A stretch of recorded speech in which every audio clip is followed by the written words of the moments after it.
Assalamualaikum warahmatullahi wabarakatuh.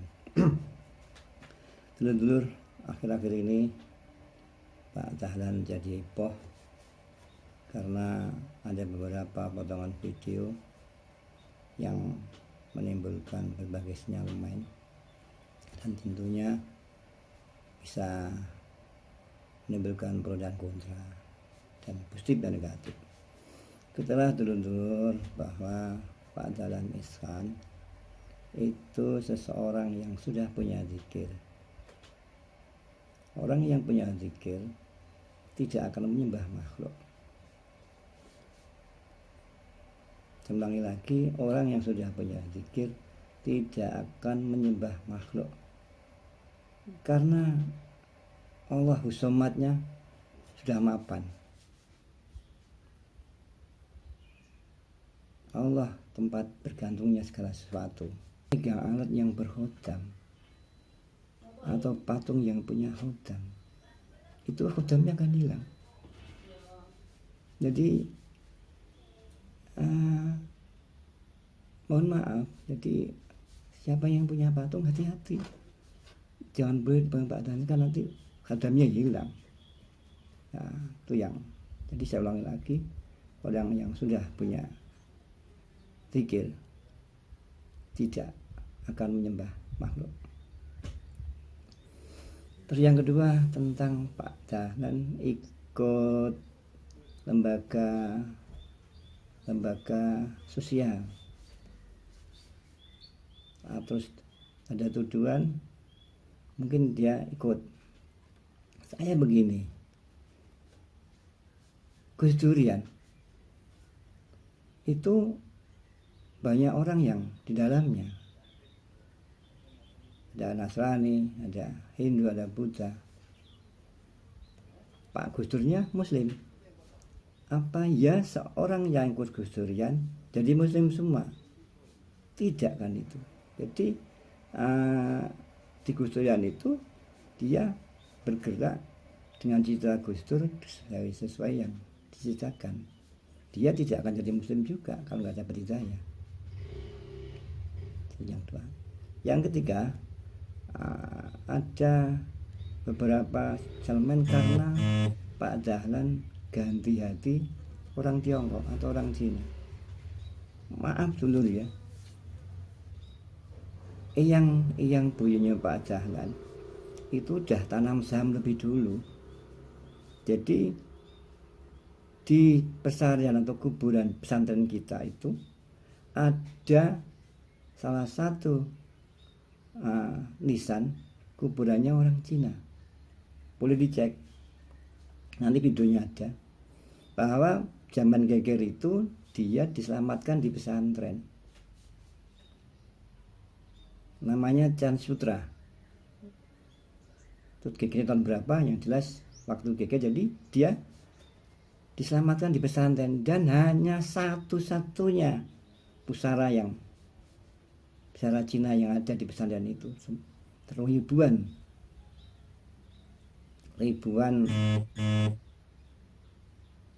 pusara.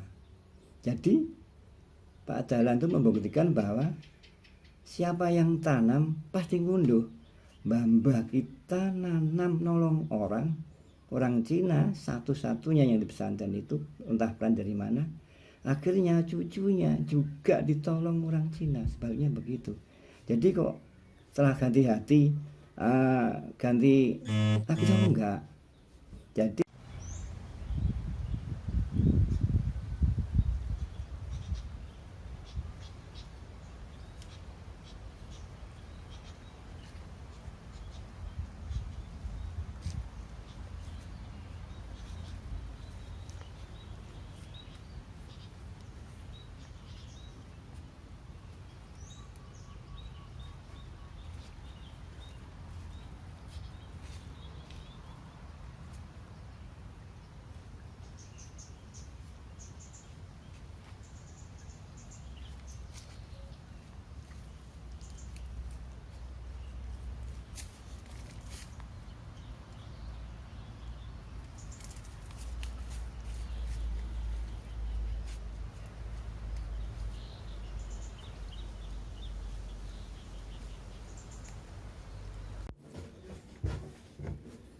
dulur, ada yang harus kita prihatin, harus fenomena akhir-akhir ini, di mana kita tahu punjer ilmunya Islam, garis keturunan wali dan para habaib diguncang dengan isu nasab.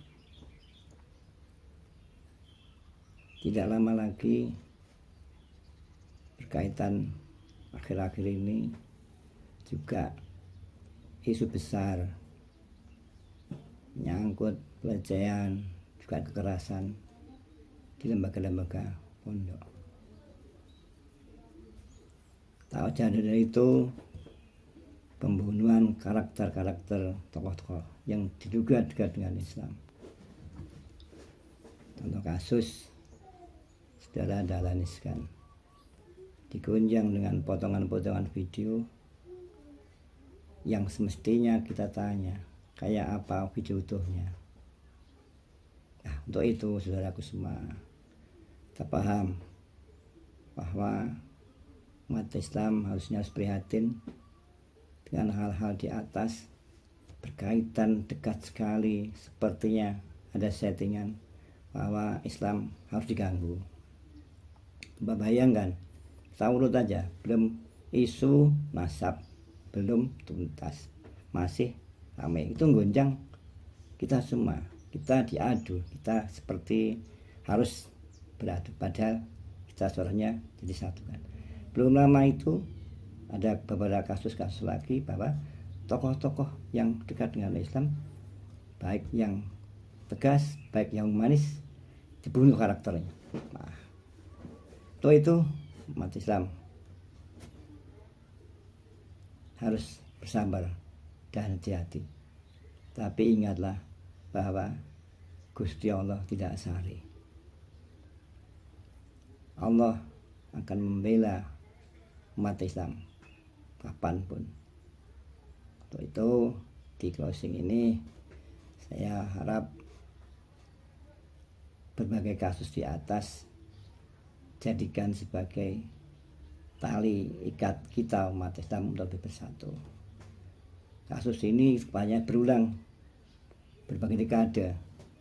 Dekade 48 sebelum ada Paris 48 sama seperti itu. Umat Islam digonjang dengan seperti itu. 65 juga seperti itulah. Hari ini kita harus bertanya, ada apa itu berulang lagi? Untuk itu kita sebagai umat Islam khususnya semua bangsa Indonesia berhati-hati dari adu domba yang tidak bertanggung jawab, siapapun itu pelakunya. Terima kasih. Assalamualaikum warahmatullahi wabarakatuh.